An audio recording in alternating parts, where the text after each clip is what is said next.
Hey, guess what time it is? Guess. Just guess. It's time for another Ryzen video, because you know that's definitely not done to death on this channel at all. You know, you go from making shitty gameplay videos to shitty commentary videos all the way over, and now I'm just talking about Ryzen. I should probably just rename the channel fucking InsanePresence Talks About Ryzen every month. Let's just go with that, because that's all this is at this point. No, but seriously, today I just wanted to briefly talk about my experiences with Ryzen over the past few weeks, since I've been doing a lot of tweaking and messing around with it and just sort of trying to break it in and learn about it. I've been watching a lot of stuff where people have, you know, been benchmarking and talking about tweaks and fixes and all sorts of fantastic stuff that goes along with the PC gaming community. As I'm trying to like motion over to my computer over here, but it's yeah, there it is. So just wanted to quickly preface this with a little bit of background. When Ryzen launched, of course, I was super excited because I've been really wanting to get into the sort of workstation class stuff within the PC fucking universe, whatever. And of course, that typically up until this point has been the enthusiast line of processors from Intel. So Broadwell E, Haswell, was it called Haswell E? I don't even remember. But you know, all the stuff on the X99 platform, which of course also comes with quite the price tag, something that I'm not such a big fan of, you know, because, you know, I don't make a ton of money, you know. So anyways, of course, when Ryzen launched, I was super excited. But, you know, obviously it comes with all of its little quirks and problems, some of which I will be talking about in this video, and that is kind of sort of more so what this video is kind of based off of, because I did have some issues and I'm still having some issues even after switching out some of my components with making Ryzen actually function properly. But again, I'll be talking about those here in just a second. So when I first bought my Ryzen chip, when I was trying to select a motherboard, I didn't really have very many choices, considering the fact that pretty much all of the X370 boards were completely sold out everywhere. And so I had I basically had two choices where I was going to get the processor or whatever, dude. I had two choices of two B350 motherboards. It was the MSI Tomahawk or the Asus B350 Prime whatever. This beautiful thing, you know. It's actually not a bad motherboard. From the aesthetic standpoint, it doesn't look terrible. It doesn't perform poorly or whatever. It has some problems, at least I think there were problems with this board. I'm not sure entirely. I kept flashing new BIOS updates as soon as they came out with it, but a lot of my issues didn't resolve themselves. So, you know, here we are today. So of course, as soon as the X370 motherboard started coming back in stock at all the major retailers in my area, I of course was pretty interested to go and get that one, since at least with this board, it seemed like I was having issues maintaining stable overclocks on the chip that I definitely should have been able to, as well as having issues with memory support and all sorts of wonky things. But then again, the memory support issues seem to be persisting beyond this board, so that I'll talk about in just a moment. So if you couldn't tell from seeing the thing in the corner of the screen or whatever, I upgraded to the Aorus, which is Gigabyte. I don't know why they've gone with a different name scheme, but whatever. The AX370 Gaming 5, which for the most part I can say is honestly a really solid board. Not only does it look absolutely fantastic, it's got tons of LEDs and, you know, all that stuff, but it seems like a lot of the overclocking stuff that I was trying to do on that B350 board are now stable on this board. Not sure if that was perhaps a manufacturing issue with the previous board or what exactly, but regardless, it seems like for the most part a lot of those issues have ironed themselves out. This one of course also has lots of BIOS updates available. The one that it shipped with was like the launch day BIOS, despite the fact that it was a restock. Like this wasn't the initial this wasn't part of the initial boards that were in stock at the retailer. This was like several weeks down the line when they got their next shipment. Regardless of that though, this was still running the day one BIOS. So I flashed the newest version. I'm running the newest version right now. There are still some issues with it. I'll talk about those in a second. But for the most part, as far as achieving my overclock, which is fairly conservative, it's a 3.8 gigahertz overclock, since I am running the stock Wraith Spire cooler, whatever, on the R7 1700. I didn't want to push it too far because, it does start getting pretty toasty at certain points, and I haven't really been bothered to go and request an AM4 mounting bracket for my NZXT Kraken X52, since I probably don't have proof of purchase anymore unless I can just take a picture of the box and send that in. So until I get that figured out, or perhaps get a different one that actually shipped with an AM4 mounting bracket in store or something like that, we'll just have to make do with what we have right now.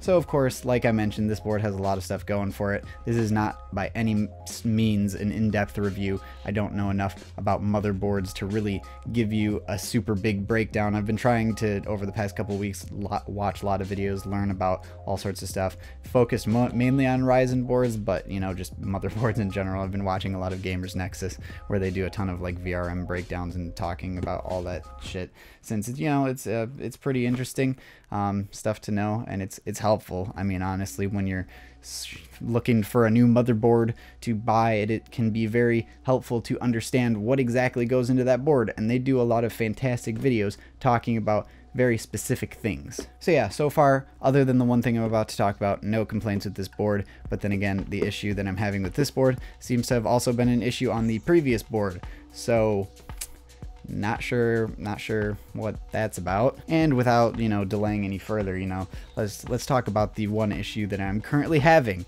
And I don't know if you can tell in the corner there, but currently it's only got 2 sticks of memory in there, so only 16 gigs of RAM, because believe it or not, 16 gig DIMMs are pretty damn expensive. And before I was running this chip, I was running an i7 6700K with 32 gigs, so 4 8 gig sticks. But unfortunately, look at this, they're right here, because whenever I stick them in there, the system just doesn't boot.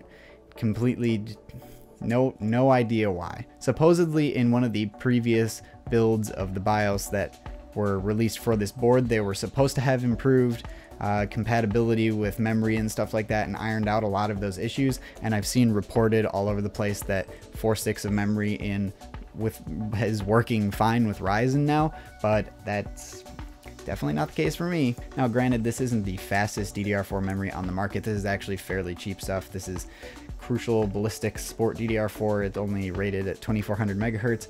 The stuff that I have in there right now, the 2 8 gig sticks, are running at the rated 2400 megahertz, and I haven't seen any issues with stability due to the lower speed of that memory. So granted, I also have been meaning to go out and buy some 2 8 gig sticks of that Corsair Vengeance stuff that runs at 3000 or whatever, and see if there is actually any noticeable improvement, if I can get that running at whatever 2933 or whatever 2966 that people have been running it at with Ryzen. I have yet to actually, have the time or money to go and do that. So that's something perhaps I'll talk about in a later video. Of course, if you're really all that interested, there's tons of people that have done this already, so you can go and see those videos yourself.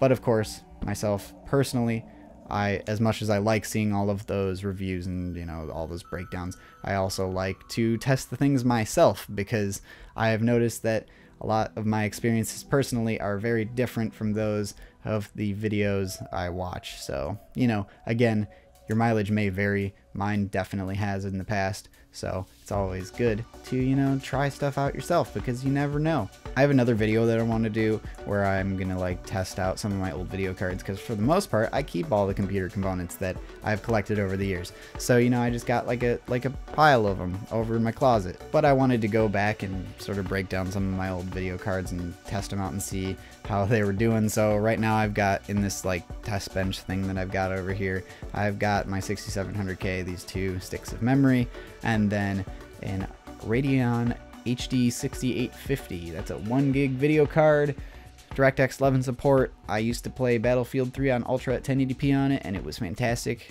going from a HD 5450, I believe it was. That was a massive upgrade. But this is a total sidebar. But yeah, that's what I've been using these for, just sticking and pairing it with my 6700K, as much as I would love to be using it with my 1700, because 32 gigs of RAM would be fantastic for video editing. So basically, long story short, what I just wanted to sort of say in this video is that from moving from B350 to X370, I have noticed improvements. It seems like my overclock is actually stable. A lot of the stuff in the BIOS, at least I'm not as big of a fan of the Gigabyte BIOS as I was the Asus BIOS. I have noticed the Asus BIOSes and the ASRock BIOSes, is that how you say that, plural? I've noticed that Asus and ASRock BIOSes, or UEFIs, are pretty much identical, but then again, I believe ASRock is somehow associated with Asus.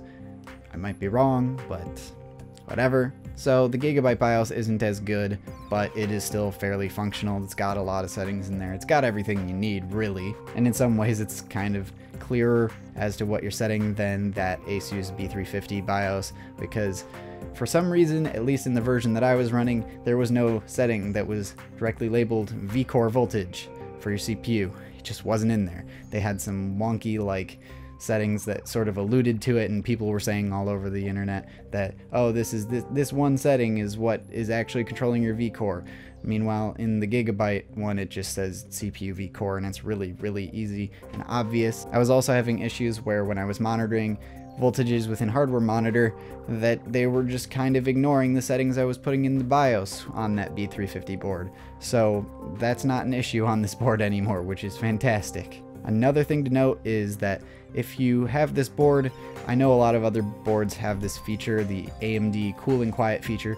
Make sure you disable that crap, because it will really mess with your overclocks. Like, I noticed that with this 3.8 gigahertz overclock, it was limiting my maximum CPU speed even under load when it's trying to be fully utilized. It was limiting it to 3.72 gigahertz, which makes no sense because I thought it was supposed to remove those limitations when it detected a load, but it doesn't do that entirely. So, and you still see it, like when it's idling, it's just the CPU speed is just kind of going woo all over the place. So in case that's a problem for you, just turn that off. It'll go right away. And of course, the voltage actually seems stable within hardware monitor on this board as opposed to the B350 board. All good things. The memory issue seems to be pretty much across the board. There was a time on, I forget which version of the BIOS on the B350, where I was able to get all 32 gigs of RAM running properly at 2400 megahertz, but at the same time that might have had to do with the overclock not being in effect because it wasn't stable. I'm not sure if this memory is directly contributing to the unstable overclock on that board, although it didn't seem to be the case because I was still not able to overclock nearly as high when I only had 2 sticks of RAM in there. So again, there's a lot more in-depth testing that I could go into if I had the time, but you know what? That's just part of the fun. You just don't have the time. I mean, in theory, this stuff should eventually just work properly, but you know, we gotta wait. There have been tons of improvements over the past 2 months or so anyways, so we just gotta see where it goes from here. Another thing I wanted to really quickly address, even though this has again been addressed pretty much everywhere at this point, the number of newer titles that are actually supporting and utilizing all 16 threads is actually very impressive. Other than certain games like PlanetSide 2 and PlayerUnknown's Battlegrounds, which are very, very obviously single thread heavy, I haven't noticed any really significant performance degradations compared to when I was running my 6700K. So I have to say, honestly, initially I was considering building this chip into just like a dedicated streaming and editing PC just for the workstation tasks, and then using my 6700K for gaming and using a capture card and all that crap. But honestly, the more that I've used it, I've noticed there are less and less problems, or I guess performance disparities to speak of. So I'm actually not even really all that interested in doing that at this point, because this chip has far surpassed my expectations. So addressing all those people who were like, oh my god, Ryzen is actually a big disaster. It's a big disappointment on my Ryzen 7 video, the first one I did. No, it really isn't. It's actually pretty great. So you're wrong. Anyways, guys, I know this is a bit rambly and ranty. Again, whenever I do these tech videos, they're not meant to be comprehensive at all. Perhaps if I see enough interest in these types of videos in the future, then I will actually start going more in depth with like tests and giving like graphs and all that crap. But honestly, it's not exactly my priority right now. I've got a very busy life. Also, shout out to all those people who have subscribed recently, because we're almost at 1,000 subscribers and I don't really upload or stream regularly anymore because I've just been so damn busy. So thank you for all y'all who have done that. Love ya. Thanks for subscribing, even though I haven't been super active recently. Sorry about that. I want to get more active, but you know, life gets in the way sometimes. Anyways, home slices, plural. Thank you so much for watching this video. If you enjoyed or you want to see more like tech related stuff on the channel, go ahead and slap a like on it. I actually do, even though I'm not uploading all the time, I am constantly messing around with all of my computer shit. So if you want to see more stuff like this, it would be very easy for me to make more videos, because I'm constantly finicking with this stuff and benchmarking and trying to push hardware further and stuff. Like I said, just out of frame over here, I got like a little test bench where I'm just like finicking around with old parts and seeing what works, what doesn't. I've been playing with my HD 6850 lately just to see if that would be an interesting video, and quite frankly, yes, I think it would be, because I don't know how I used to play Battlefield 3 at 40 FPS all the time on Ultra. I don't know why I thought that was acceptable, but I did it. Anyways, again, enough ranting. That's for another video. Thanks for watching this one. Appreciate it. If you're new to the channel, consider subscribing. We're almost at the 1,000 mark. That's awesome. Thanks so much, and I'll see you in the next one.